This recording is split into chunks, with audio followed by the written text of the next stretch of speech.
57 அதிகாரம் 15 வசனம். ஏசாயா 57:15. நித்திய வாசியும் பரிசுத்தர் என்கிற நாமம் உள்ளவருமாகிய மகத்துவமும் உன்னதமும் ஆனவர் சொல்லுகிறார், உன்னதத்திலும் பரிசுத்த ஸ்தலத்திலும் வாசம் பண்ணுகிற நான் பணிந்தவர்களின் ஆவியை உயிர்ப்பிக்கிறதற்கும் நொறுங்கினவர்களின் இருதயத்தை உயிர்ப்பிக்கிறதற்கும் நொறுங்குண்டு பணிந்த ஆவி உள்ளவர்களிடத்திலும் வாசம் பண்ணுகிறேன். இந்த காலை வேளையிலே தேவன் நமக்கு கொடுக்கிற ஒரு வார்த்தை. தேவன் எப்படிப்பட்டவர் என்பதை இந்த வசனம் சொல்லுகிறது. ஒன்று, அவர் நித்தியவாசி. நம்முடைய தேவன் நித்தியவாசி என்று சொன்னால் அவருக்கு மரணமே கிடையாது, அவருக்கு முடிவே கிடையாது. அதுதான் நித்தியவாசி. அதுபோலதான் தம்முடைய பிள்ளைகளையும் மரணமே இல்லாமல் நித்திய காலமாக அவரோடு கூட வாழக்கூடிய பாக்கியத்தை தேவன் நமக்கு தரப்போகிறார். அதற்காக தான் நம்மளை பரிசுத்தப்படுத்தி கொண்டிருக்கிறார். நம்மளை அழைக்கிறார், தெரிந்தெடுக்கிறார், முன்குறிக்கிறார். நம்முடைய பாவங்களை கழுவி நம்மளை பரிசுத்தப்படுத்தி பாவங்களை மன்னித்து நீதிமான்களாய் அவர் நிலை நிறுத்துகிறார். அவருடைய வருகைக்காக பரிசுத்தப்படுத்துகிறார். எதற்காக என்று சொன்னால், நித்தியவாசியாய் தேவனோடு கூட நாமும் நித்திய காலமாக அவரோடு கூட வாழ்வதற்காக தான் அவர் பிரயாசப்படுகிறார். அதற்காக தான் தம்முடைய குமாரனாகிய இயேசு கிறிஸ்துவை இந்த உலகத்தில் அனுப்பினார். தேவன் நம்மேல் வைத்த அன்பினாலே நாம் அழிந்து போய்விடக்கூடாது, நாம் இந்த உலகத்தோடு மண்ணோடு மண்ணாய் போய்விடக்கூடாது, நாமும் அவரை போல அவரோடு கூட நித்திய காலமாக வாசம் பண்ண வேண்டும் என்று சொல்லி தேவன் விரும்பினபடியினால் யோவான் 3:16 படி நம்மிடத்தில் அன்பு கூர்ந்து பிதாவாகிய தேவன் தம்முடைய ஒரே பேரான குமாரனை நமக்காக தந்தருளினார். ஆகவே அவர் நித்தியவாசியாய் இருக்கிறார். இரண்டாவது, அவர் பரிசுத்தர். அவர் சொல்லுகிறார், நான் பரிசுத்தர், ஆகையால் நீங்களும் பரிசுத்தராயிருங்கள். அவர் நித்தியவாசி மட்டுமல்ல, அவர் பரிசுத்தமான தேவன். ஒரு மாணவன், ஒரு பள்ளியிலே படித்து கொண்டிருக்கிற ஒரு மாணவன், அந்த பள்ளி கிறிஸ்தவர்கள் அல்லாதவர்களால் நடத்தப்படுகிற ஒரு பள்ளி. ஆனால் பொங்கல், தீபாவளி எல்லாம் நல்லா விமர்சையாக கொண்டாடுவார்கள். அந்த நேரத்தில் இந்த பையன் எப்படியாகிலும் ஆண்டவர் இயேசு கிறிஸ்துவை அந்த பள்ளியில் நாம் தெரிவிக்க வேண்டும் என்று சொல்லி அவன் ஆசைப்பட்டான். ஆசைப்பட்டு அந்த தலைமை ஆசிரியரிடத்தில் போய், ஐயா, நான் இந்த நிகழ்ச்சியெல்லாம் நடக்குதே, அந்த நிகழ்ச்சியில் நான் ஒரு பாடலை பாடலாமா? நிறைய பேர் பாட்டு பாடுறாங்க இல்லையா, நிறைய பேர் நிகழ்ச்சி பண்ணுறாங்க இல்லையா, நிறைய பேர் நாடகம் நடத்துகிறாங்க, ஸ்கிட்டு போடுறாங்க, சிறப்பு பாடல் பாட போகிறாங்க, நானும் ஒரு பாடல் பாடலாமா? அந்த தலைமை ஆசிரியருக்கு இந்த பையன் ஒரு கிறிஸ்துவ பையன் என்று தெரியும். அதனால் அவர் கேட்டாரா, சரிப்பா, நீ என்ன பாடலை பாட போகிற? ஒன்றும் இல்லை, ஆண்டவர் இயேசு நான் பாடணும், ஆனால் நீங்கள் ஒத்துக்க மாட்டீங்க, அதனால் நான் ஒரு காமனான ஒரு பாட்டை பாடுறேன். ஆமாம்பா, இங்கே ஆண்டவர் இயேசு பற்றியெல்லாம் நீ பாட முடியாது, நீ வேணா காமனான பாட்டை பாடு. என்ன பாட்டு பாட போகிற, அதை முதல் சொல்லு. ஏன்னா நீ போய் பாடிட்டு என் வேலைக்கு நீ எதுவும் ஓலை வச்சிடக்கூடாது, அது போல் இப்படி சொல்லி நீ என்ன பாட்டு பாட போகிற, எனக்கு முதல் பாடிக்காமே. அப்போ அவர் சொன்னான், நான் ஒரு பாட்டு பாடுறேன், அந்த பாட்டு என்னன்னா, பரிசுத்த தெய்வம் நீரே அப்படின்னு பாடினான். அப்போ அவர் சொன்னாரா, நீ ஆண்டவர் இயேசுவை பற்றி சொல்லனாலும் பரிசுத்த தெய்வம் இயேசுதான்னு எல்லாருக்குமே தெரியுமே, அப்போ நீ இயேசுவை முகமாக நீ என்ன செய்கிற, சொல்ல நினைக்கிற, அதனால் நீ ப்ளீஸ் இதெல்லாம் நீ பாடாத அப்படின்னு சொல்லிட்டாரா. அப்போ இந்த அகில உலகத்துக்கே இயேசு அவர்தான் பரிசுத்தர் என்று சொல்லி இந்த உலகமே அறிந்திருக்கிறது. பரிசுத்த தெய்வம் அப்படின்னு சொன்னாலே அது இயேசுதான் எல்லாருக்கும் தெரியும். அவன் இயேசுவை தான் சொல்றான், இயேசுவை தான் பாடுறான்னு எல்லாருக்கும் தெரிஞ்சிடக்கூடாதுன்னு சொல்லி அந்த பாட்டையே பாடுவதற்கு அவர் ஒத்துக்கொள்ளவில்லையா?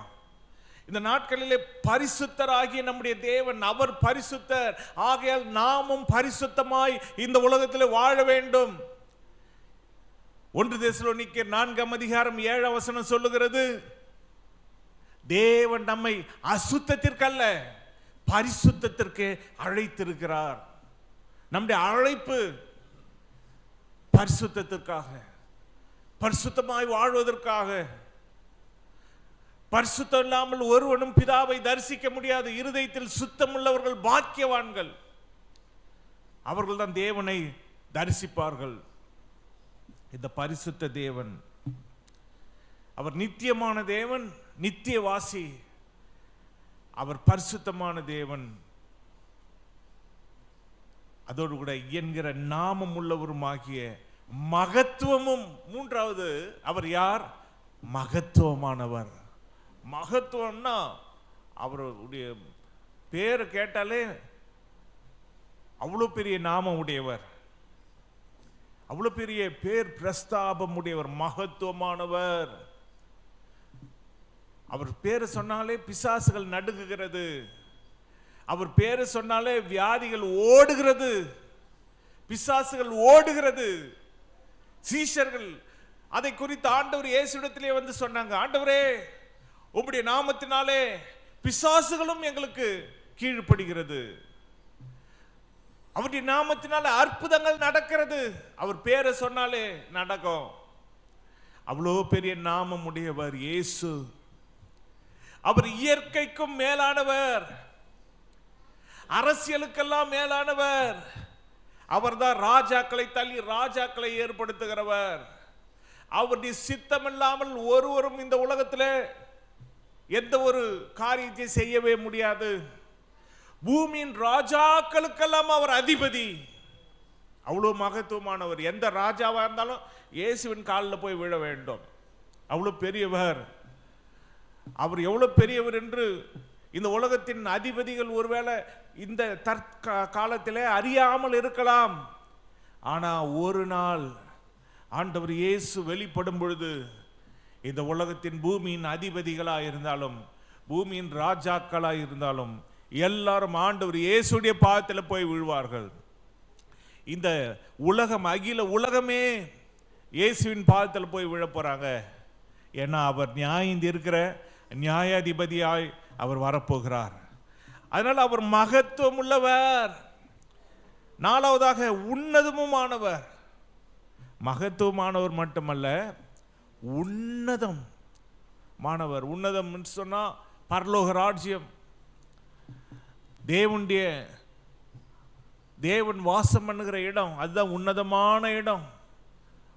உன்னதமான இடம்னு சொல்லும்பொழுது அது மகிமையான இடம், அது உயர்ந்த இடம்.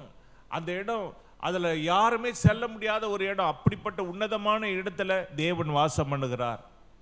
ஆனால் தேவன் நம்மளை நேசிக்கிறபடினால அந்த இடத்திற்கு, உன்னதத்திற்கு நம்மை அழைத்து செல்ல தேவன் விரும்புகிறார்.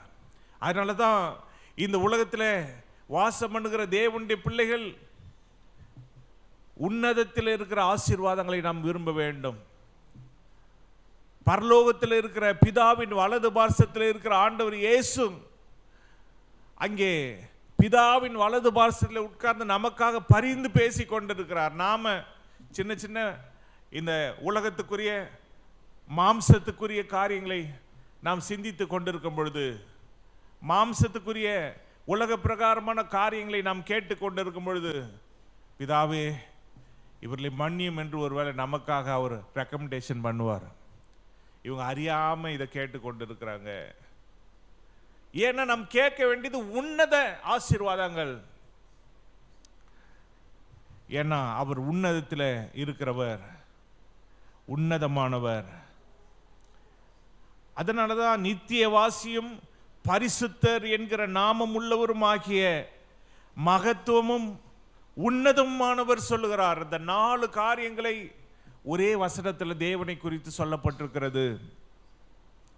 அவர் சொல்லுகிறார், உன்னதத்திலும் பரிசுத்த ஸ்தலத்திலும் வாசம் பண்ணுகிற நான் தேவன் எங்கே வாசம் பண்ணுகிறார்? உன்னதத்திலே. உன்னதத்தில்னா பரிசுத்த அந்த பர்வதம், தேவனுடைய பரலோக ராஜ்யம். ரெண்டாவது பரிசுத்த ஸ்தலம். பரிசுத்த ஸ்தலம்னா தேவன் யாரெல்லாம் தேவனை ஆராதனை செய்யறோமோ, எந்த இடத்துல தேவனை ஆராதனை செய்யறோமோ அதுவே பரிசுத்த ஸ்தலமா இருக்கிறது. அவருடைய பரிசுத்த ஸ்தலம் பரலோகத்தில் இருக்கிறது. பூமியிலும் அவருடைய பரிசுத்த ஸ்தலம் சபைதான் அவருடைய பரிசுத்த ஸ்தலம். அங்கே தேவன் வாசம் பண்ணுகிறார். தேவன் ஒவ்வொருவரையும் கண்ணோக்கி பார்ப்பார். தேவன் தம்முடைய ஆலயத்திலிருந்து கண்ணோக்கி பார்த்து ஒவ்வொரு இருதயங்களையும் அவர் கண்ணோக்கி சீர்தூக்கி பார்க்கிறார். அவருடைய உள்ளத்தை பார்க்கிறார். அப்படி உன்னதத்திலும் பரிசுத்த ஸ்தலத்திலும் வாசம் பண்ணுகிற நான். அப்ப தேவன் உன்னதத்திலே வாசம் பண்ணுகிறார். இன்னைக்கு பிதாவாகிய தேவன் உன்னதத்திலே வாசம் பண்ணி கொண்டிருக்கிறார். குமாரனாகிய இயேசு கிறிஸ்து உன்னதத்திலே வாசம் பண்ணி கொண்டிருக்கிறார். அப்படியானால் நம்மோடு கூட யார் வாசம் பண்ணுகிறது? பரிசுத்த ஆவியானவர். பரிசுத்த ஆவியானவர் நம்மோடு கூட வாசம் பண்ணி கொண்டிருக்கிறார். அந்த நாட்களில் ஆண்டவர் இயேசுவை எப்படி ஜனங்கள் காண ஓடி ஓடி நாங்கள் இயேசுவை காண விரும்புகிறோம் என்று 5000 பேர் 4000 பேர் என்று ஆயிரக்கணக்கான மக்கள் இயேசுவை தேடி தேடி ஓடினார்களோ, அதுபோல இந்த நாட்களிலே பரிசுத்த ஆவியானவரை நாம் தேடி தேடி ஓட வேண்டும். அவரை துதிக்கிற இடத்துல எல்லாம் போய், தேவனுடைய சபையில் போய் அவரை துதிக்க வேண்டும், அவரை ஆராதனை செய்ய வேண்டும். ஏன்னா பரிசுத்த ஆவியானவர் திரியேக தேவன்ல ஒருவராக இருக்கிறார். அதனால இன்னைக்கு நம்மோடு கூட இருக்கிற பரிசுத்த ஆவியானவர் உன்னதத்திலே அவர் வாசம் பண்ணுகிறார். பரிசுத்த ஸ்தலத்திலே வாசம் பண்ணுகிற அவர் பணிந்தவர்களின் ஆவியை, 2 விதமான கேட்டகரி. ஒன்று பணிந்தவர்கள், இன்னொன்று நொறுங்கினவர்களின் இருதயத்தை, இன்னொன்று நொறுங்கினவர்கள். இந்த வசனம் அழகாக சொல்லுகிறது, நான் பணிந்தவர்களின் ஆவியை உயிர்ப்பிக்கிறதற்கும் நொறுங்கினவர்களின் இருதயத்தை உயிர்ப்பிக்கிறதற்கும் நொறுங்குண்டு பணிந்த ஆவி உள்ளவர்களிடத்திலும் வாசம் பண்ணுகிறேன். தேவன் நம்மிடத்தில் வாசம் பண்ணுகிறார். யார் இடத்துல? 2 வகையான கேட்டகரி ஆட்கள் கிட்ட தேவன் வாசம் பண்ணுகிறார். பணிந்தவர்களின் ஆவியை, அவருடைய காரணம் எதற்காக வாசம் பண்ணுகிறாரா? பணிந்தவர்களின் ஆவியை உயிர்ப்பிக்கிறதற்கும். அவங்க ஒருவேளை மரிச்சு போனா கூட அவங்களுடைய ஆவியை உயிர்ப்பிக்க. ஏன்னா அவங்க தேவனை பணிந்தவங்க, பணிகிறவங்க. ஆராதனையில் வந்து தேவனை பணிந்து கொள்றவங்களுடைய ஆவியை உயிர்ப்பிப்பார். நாம் மரித்தாலும் உயிர்ப்பிப்பார். அதோடு கூட நொறுங்குண்டவர்களின் இருதயத்தை உயிர்ப்பிக்கிறதுக்கும், இருதயம் நொறுங்குண்டவர்களுக்கு அவங்களுடைய இருதயத்தை உயிர்ப்பிக்கிறார். அப்ப ஆவியை உயிர்ப்பிக்கிறார், இருதயத்தை உயிர்ப்பிக்கிறார். நம்மளை உயிர்ப்பிக்கிறதுக்காக நம்மோடு கூட இருக்கிற தேவன் யாரோடு கூட? நொறுங்கின பணிந்த ஆவி உள்ளவர்களிடத்தில் அவர் வாசம் பண்ணுகிறார். அப்ப நாம் நொறுக்கப்பட்டவர்களா இருக்கிறோமா? நீங்க இருதயம் நொறுக்கப்பட்டவர்களா இருக்கிறீங்களா? நீங்க கலங்காதீங்க, உங்களோடு தேவன் வாசம் பண்ணுகிறார். நீங்க உங்க ஆவி அப்படியே உயிரில்லாம இருக்கா? உங்க ஆவியில ஒரு மாதிரி இருக்கீங்களா? உங்க ஆவியை உயிர்ப்பிக்கிறதுக்காக தேவன் நம்மோடு கூட இருக்கிறார். நாம அவரை பணிந்தா மட்டும் போதும், அவர் நம்முடைய ஆவியை உயிர்ப்பிப்பார். நொறுங்குண்டவர்களா இருந்தா போதும். நொறுங்குண்டு அந்த நொறுங்குண்ட அந்த வலி வேதனையோடு கூட யார் அவரை பணிந்து கொள்றாங்களோ, இன்னைக்கு நிறைய பேர் நொறுக்கப்பட்டவங்க அவரை பணிந்து கொள்றதுக்கு ஆயத்தமா இல்லை. அவங்க நொறுக்கப்பட்ட அந்த நிலைமையே யோசித்து கொண்டு இருப்பாங்க. ஐயோ, நான் நொறுங்கி போயிட்டேனே, என்னை ஏமாத்திட்டாங்களே, என்னை இப்படி பண்ணிட்டாங்களே, என்னை இப்படி என்னை எல்லாரும் அற்பமா என்றாங்களே. அந்த நொறுங்குண்டு அவங்க அப்படியே அந்த நொறுக்குதலிலேயே இருப்பாங்க. அதையே பெருசாக்கிட்டு இருப்பாங்க, அதையே மையப்படுத்தி வைத்திருப்பாங்க. அதை விட்டுட்டு இன்னைக்கு தேவ பிள்ளைகள் நொறுங்குண்டது உண்மைதான். ஆனால் நொறுங்குண்ட நாம் அந்த நொறுங்குண்ட அந்த இருதயத்தோடு கூட தேவனை நாம் பணிந்து கொண்டால் தேவன் நம்மோடு கூட இருப்பார். எதற்காக? நம்முடைய ஆவியை உயிர்ப்பிக்கிறதுக்காகவும் நம்முடைய இருதயத்தை உயிர்ப்பிக்கிறதுக்கும் அவர் நம்மோடு கூட இருப்பார். அதனாலதான் வசனம் சொல்லுகிறது, ஆதியாகமம் 45 27 ஒரு மனிதனை அங்கே உயிர்ப்பிக்கிறதை நாம் பார்க்கிறோம். அந்த மனிதன் யாருன்னா யாக்கோபு. அவர்கள் யோசேப்பு தங்களுடனே சொன்ன வார்த்தைகள் யாவையும் அவனுக்கு சொன்ன போதும் தன்னை ஏற்றிக்கொண்டு போகும்படி யோசேப்பு அனுப்பின வண்டிகளை அவன் கண்டபோதும் அவர்களுடைய தகப்பனாகிய யாக்கோபின் ஆவி உயிர்த்தது. இன்னைக்கு தேவன் நமக்காக என்ன வேணாலும் செய்ய ஆயத்தமா இருக்கிறார். ஒரு யோசேப்பு தன் தகப்பன் மேல வைத்த அன்பினாலே என் தகப்பன் இன்னும் உயிரோடு இருக்கிறாரா, எவ்வளவு சந்தோஷப்பட்டிருப்பார் யோசேப்பு. என்ன யோசேப்பு சின்ன வயசுல எகிப்துக்கு அடிமையா விட்டுட்டாங்க. அந்த யோசேப்பு தன் சகோதரர்களை பார்த்து அவன் கண் கலங்கி ஆனந்த கண்ணீர் விட்டு அடக்க முடியாம கூக்கரல் இட்டு அழுது தன் தகப்பனை பற்றி விசாரித்து தன் தகப்பன் இன்னும் உயிரோடு இருக்கிறார் என்று சொன்ன பொழுது அந்த யோசேப்பு தன் சகோதரத்தில், நீங்கள் போய் என் தகப்பனை அழைத்து கொண்டு வாருங்கள், இங்கே உங்களுக்கு தேவையான இடத்தை நிலத்தை நான் தருகிறேன், போதுமான ஆகாரத்தை கொடுத்து நான் உங்களை பராமரிக்கிறேன். இதைதான் பார்வோன்னு சொன்னார். நீ உன்னுடைய தகப்பன் வீட்டாரை அழைத்து கொண்டு வாருங்கள், அவர்களை வரும்படிக்கு சொல், அவர்களுக்கு எந்த தேசம் நல்ல தேசத்தை கொடு. அவர்கள் மந்தை மேய்க்கிறவர்களா, சரி அதுக்கு வசதியான தேசத்தை கொடு, கோசான் தேசத்தை கொடு. அவர்களுக்கு நல்ல திறமை உள்ளவர்களுக்கு அரசாங்க வேலையை கொடு, ராஜாவின் ஆடுகளை மேய்க்க அவர்களை தலைவர்களாக வை. இப்படியெல்லாம் சொல்லி அதோடு கூட அரசாங்க வண்டிகள். இந்த காலத்தில் அரசாங்க வண்டின்னா உங்களுக்கு தெரியும், ஒரு கார்னா அது விலையேற பெற்ற கார், அதுக்கு மேலே லைட்டெல்லாம் வச்சு சைரன்லாம் வச்சு போகும். அதுபோல் அந்த நாட்களில் என்ன வச்சுருப்பாங்களோ அது அரசாங்க வண்டின்னு காண்பிக்க அது விசேஷமான வண்டியாக இருக்கும், ரதங்களாக இருக்கும், குதிரைகள் ரதங்கள் மற்ற விசேஷமான வாகனங்கள். அது அரசாங்க வண்டி வேற யாருக்கிட்டையும் இருக்காது. அதுபோல விசேஷித்த வாகனங்களை யோசேப்பு அனுப்புகிறார். யோசேப்பு சொன்ன அந்த வார்த்தைகளையும், வெறும் வார்த்தை, நிறைய பேர் வெறும் வாய் வார்த்தையிலேயே பேசிட்டு இருப்பாங்க. அப்படியெல்லாம் இருக்கக்கூடாது. வாயில் பேசவும் செய்யணும், கிரியையிலையும் காண்பிக்கணும். கிரியை இல்லாத விசுவாசம் செத்தது. யோசேப்பு வெறும் வாயில மட்டும் சொல்லல, கூடவே அதற்கு கிரியை செய்தார். என்ன செஞ்சார்? கூட வண்டிகளை அனுப்புறார். இந்த வண்டிகளை ஏத்திட்டு வாங்க, என் குடும்பத்தை ஏத்திட்டு வாங்க, என் தகப்பனை அழைத்து கொண்டு வாங்க என்று சொல்லி அனுப்பின பொழுது, யோசேப்பு சொன்ன வார்த்தைகளை கேட்ட பொழுதும், யோசேப்பு சொன்ன அந்த வார்த்தையை கேட்ட மாற்றமல்ல, அந்த வண்டிகளை பார்த்த பொழுதும் அந்த யாக்கோபுடைய ஆவி, அது வரைக்கும் இனி எந்த ஒரு காலத்திலையும் என் மகனை நான் பார்க்க மாட்டேன், இனி ஒரு பொழுது என் மகனை நான் பார்க்க போறதில்லை அப்படின்னு அந்த ஆவி கொஞ்சம் கொஞ்சமா செத்துக்கிட்டு இருக்கு. ஆனா அந்த செத்து போய் கொண்டிருக்கிற அந்த ஆவி யோசேப்புடைய வார்த்தைகள், யோசேப்பு சொல்லி அனுப்பின வார்த்தைகளை கேட்ட பொழுதும், யோசேப்பு அனுப்பின வண்டிகளை பார்த்த போதும் அந்த ஆவி உயிர்ப்பிக்கப்பட்டது. ஹல்லேலூயா. இன்னைக்கு உங்க ஆவி, ஐயோ இனிமே எனக்கு நன்மையே கிடைக்காது, இனிமே என் வாழ்க்கையில எல்லாம் முடிஞ்சிருச்சுன்னு நீங்க நினைக்கிறீங்களா? இல்லை இல்லை, இன்னைக்கு உங்களை ஆண்டவர் உயிர்ப்பிக்க விரும்புகிறார். உங்க ஆவியை உயிர்ப்பிக்க விரும்புகிறார். உங்கள் இருதயத்தை அவர் உயிர்ப்பிக்க விரும்புகிறார்.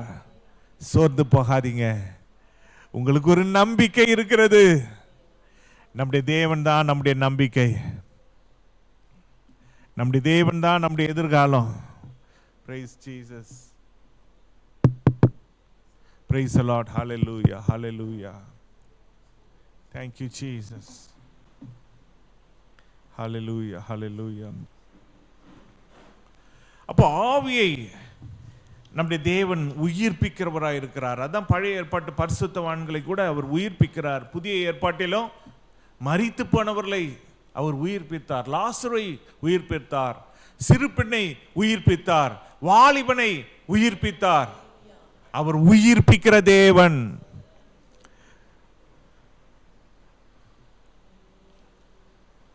Praise Jesus. 1 பேதுரு 4 அதிகாரம் 6 வசனத்தில் வாசித்து பார்ப்போம். 1 பேதுரு 4:6.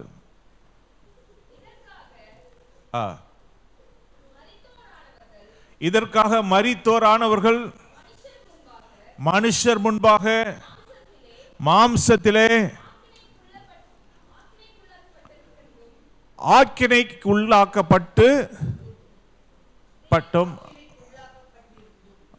ஆக்கினைக்குள்ளாக்கப்பட்டிருந்தோம்.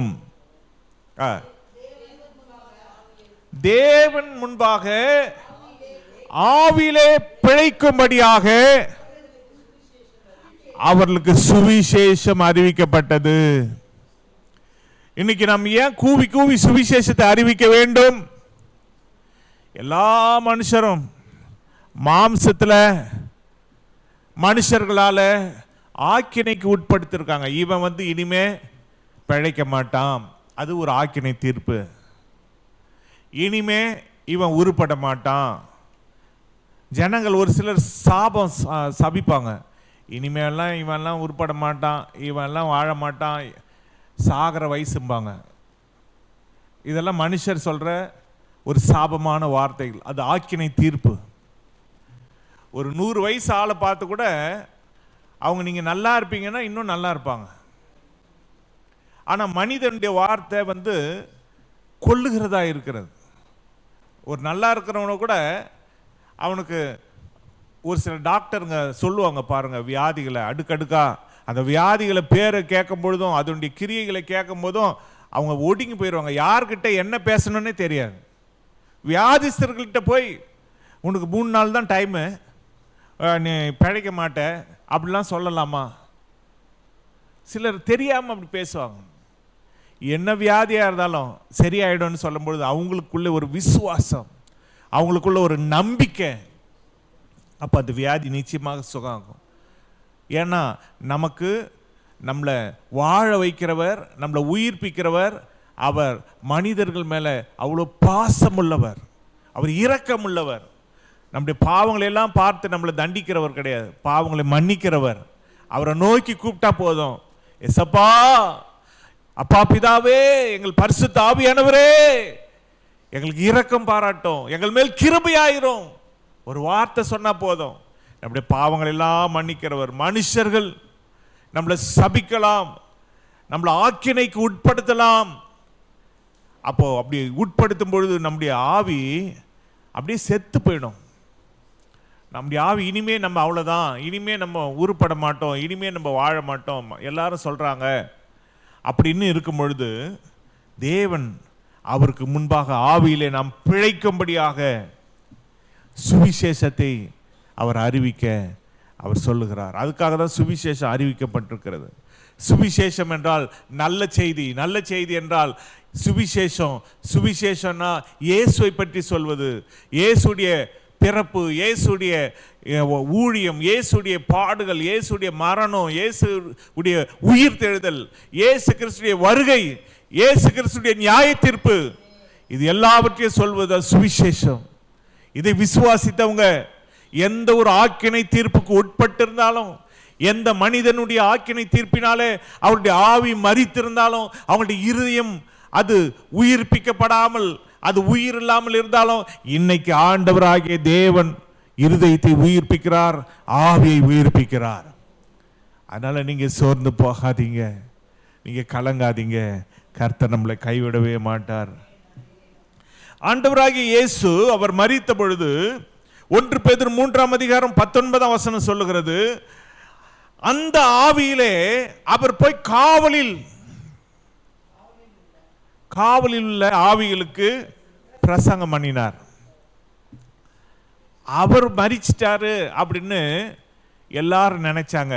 ஆனா அவர் மரித்து போன நிலைமையிலும் கூட ஆவியாய் அவர் அந்த ஆவியில கூட அவர் போய் எங்கெல்லாம் அந்த ஆவிகள் வாசம் பண்ணி இருந்தாங்களோ, அந்த ஆவிகள் பழைய ஏற்பட்ட ஆவிகள், அந்த ஆவிகள் நோவா காலத்தில் கீழ்ப்படியாமல் போன ஆவிகள். 1 பேதுரு 3:20 அடுத்த வசனத்தில் நீங்க வாசித்து பாருங்க. பூர்வ காலத்தில் நோவா பேழையை ஆயத்தம் பண்ணும் நாட்களிலே தேவன் நீடிய பொறுமையோடு காத்திருந்த போது கீழ்ப்படியாமல் போனவைகள் போதும். அந்த கீழ்ப்படியாமல் போன அந்த ஆவிகள் 8 பேர் மட்டும் கீழ்ப்படிஞ்சாங்க. தேவனுடைய வார்த்தைக்கு கீழ்ப்படிஞ்சாங்க. அவர் சொன்னபடி அந்த பேழைக்குள்ளே வந்தாங்க, பேழையை செஞ்சாங்க, பேழைக்குள்ளே வந்தாங்க, அவங்க காப்பாற்றப்பட்டாங்க. மற்ற எல்லா ஆவியும் கீழ்ப்படியாமையின் ஆவி. அதனால இந்த உலகத்தையே தண்ணினாலே தேவன் அழிச்சார். இன்னைக்கு நிறைய கீழ்ப்படியாமையின் ஆவிகள் இருக்கிறது. சபைக்கு வாருங்க, கீழ்ப்படிய மாட்டாங்க. இயேசுவை சொந்த தெய்வமாக ரட்சகராக ஏற்றுக்கொள்ளுங்க, கீழ்ப்படியாமையின் ஆவி. ஞானஸ்நானம் எடுங்க, கீழ்ப்படிய மாட்டாங்க. அபிஷேகம் பெற்றுக்கொள்ளுங்க, கீழ்ப்படிய மாட்டாங்க. இப்படி கீழ்ப்படியாமையின் ஆவிகள் அவங்கெல்லாம் நோவா காலத்தில் அழிக்கப்பட்டது போல ஒரு நாள் நரகத்தில் தள்ளப்பட போறாங்க. ஆனா அந்த நாட்களில் நோவா காலத்தில் கீழ்ப்படியாத அந்த ஆவிகளுக்கு இவர் இயேசு அவர் உயிரை விட்டு மரித்த பொழுது அவர் ஆவியா, அவருடைய ஆவி அந்த கீழ்ப்படியாமையின் ஆவிகள் கிட்ட போய் அவங்களுக்கு சுவிசேஷத்தை சொல்லி அவங்களுக்கு பிரசங்கத்தை பண்ணி அந்த ஆவிகளை விடுதலையாக்கி அவர்களை உன்னதத்திற்கு கொண்டு சென்றார். ஹல்லேலூயா. எந்த பூமியிலே எந்த பாதாளத்திலே அவர்கள் சிறையாக்கப்பட்டு அடிமைகளாக காணப்பட்டார்களோ அந்த நோவா காலத்தில் வாழ்ந்த எல்லா ஆவிகளையும் அவர் விடுதலையாக்கினார். தம்மோடு கூட அவர் உன்னதத்துக்கு அழைத்து சென்றார். அது வரைக்கும் அவங்க பாதாளத்தில் தான் இருந்தாங்க. பிசாசு பாதாளத்தில் வச்சிருந்தான். ஆனால் இயேசுவின் ஆவி அந்த இடத்துல போன உடனே பிசாசால இயேசுவின் ஆவியை கட்டுப்படுத்த முடியாது. இயேசு அவங்களுக்கும் பிரசங்கம் பண்ணி அவங்களையும் விடுதலையாக்கி தம்மோடு கூட உன்னதத்துக்கு அழைத்து சென்றார். அதனால தான் இயேசு உன்னதத்துக்கு சென்றது போல இன்னைக்கு அவரை விசுவாசிக்கிற யாரா இருந்தாலும், அவரை நம்புற யாரா இருந்தாலும், அவங்க அத்தனை பேரையும் அவங்க ஆண்டவர் இயேசுவை ஏற்றுக்கொள்ளும் பொழுது அவங்க பாவங்களை மன்னித்து உன்னதத்திற்கு அழைத்து செல்ல அவர் வல்லமுள்ள தேவனாக இருக்கிறார். நம்மை உயிர்ப்பிக்கிற தேவனாக இருக்கிறார். நாம் மரிச்சாலும் நம்மளை உயிர்ப்பிப்பார். நம்ம இருதயம் நொறுங்குண்டு அது காயப்பட்ட இருதயமா இருந்தாலும் இருதயத்தை காயம் கட்டுவார், அந்த இருதயத்தை உயிர்ப்பிப்பார். அதனால சோர்ந்து போகாதீங்க, கலங்காதீங்க, கர்த்தர் பெரியவர். அதனால இன்னைக்கு உயிர்ப்பிக்கிற தேவனாய் நம்முடைய தேவன் இருக்கிறார். இருதயத்தை உயிர்ப்பிக்கிறார், ஆவியை உயிர்ப்பிக்கிறார். அதற்காகவே நம்மோடு கூட வாசம் பண்ணுகிறார். அதனால நம்மோடு வாசம் பண்ணுகிற தேவன் பணிந்தவர்களின் ஆவியையும் இருதயம் நொறுங்குண்டவர்களின் இருதயத்தையும் அவர் உயிர்ப்பிக்கிறதுக்காக பணிந்து நொறுங்குண்டு பணிந்த அவர்களோடு கூட நம்மோடு கூட தேவன் இருக்கிறார். நம் கண்களை மூடி நாம் ஜெபிப்போமா? ஹல்லேலூயா, ஹல்லேலூயா. நன்றி பிதாவே, பரிசுத்த ஆவியானவரே. நொறுங்குண்டு பணிகிறவர்களோடு தேவன் இருக்கிறார். அவர் நித்தியவாசிதான், அவர் உன்னதமானவர் தான். ஆமென். அவர் மகத்துவமானவர் தான். ஆனாலும் தேவன் நம்மோடு இருக்கிறார். நம்மை உயிர்ப்பிக்கிறதுக்காக, நம்முடைய இருதயத்தை உயிர்ப்பிக்கிறதுக்காக, நம்முடைய ஆவியை உயிர்ப்பிக்கிறதுக்காக. ஓ, அநேக சோதனைகளை கடந்து வந்த இருதயம் நொறுங்குண்ட உங்களோடு தேவன் இடைப்பட்டு கொண்டிருக்கிறார். தேவன் இங்கே இருக்கிறார். அவர் பரிசுத்த ஸ்தலத்தில் இருக்கிறார், உன்னதத்தில் இருக்கிறார், இங்கே இருக்கிறார். பரிசுத்த ஆவியானவர் இங்கே இருக்கிறார். அவர் உங்களோடு பேசி கொண்டிருக்கிறார். அவர் நம்மோடு இடைப்பட்டு கொண்டிருக்கிறார். நம்முடைய இருதயத்தை இன்னைக்கு காலை வேளை அவர் உயிர்ப்பிக்கிறார். நம்முடைய ஆவியை அவர் உயிர்ப்பிக்கிறார். ஹல்லேலூயா. அப்பா, இந்த காலை வேளை நம்முடைய சமூகத்தில் வந்திருக்கிற ஒவ்வொருடைய இருதயத்தை உயிர்ப்பியும், ஒவ்வொருடைய ஆவியை உயிர்ப்பியும். அப்பா, நாங்கள் உம்முடைய பிள்ளைகளையா. ஹல்லேலூயா, ஹல்லேலூயா, ஹல்லேலூயா. எங்களோடு நீர் இருந்து தொடர்ந்து நீர் வழி நடத்தும் ஐயா. எங்களை பரிசுத்தப்படுத்தி எங்களை காத்துக்கொள்ளும், எங்களை சுத்திகரியும். உம்முடைய பரலோகத்தில் போய் சேருகிற பாக்கியத்தை எங்களுக்கு தாரோம். உன்னதத்திலே வாசம் பண்ணுகிற தயவை தாரோம். இயேசுவின் நாமத்தில் ஜெபிக்கிறோம் எங்கள் பரிசுத்த பிதாவே, ஆமென்.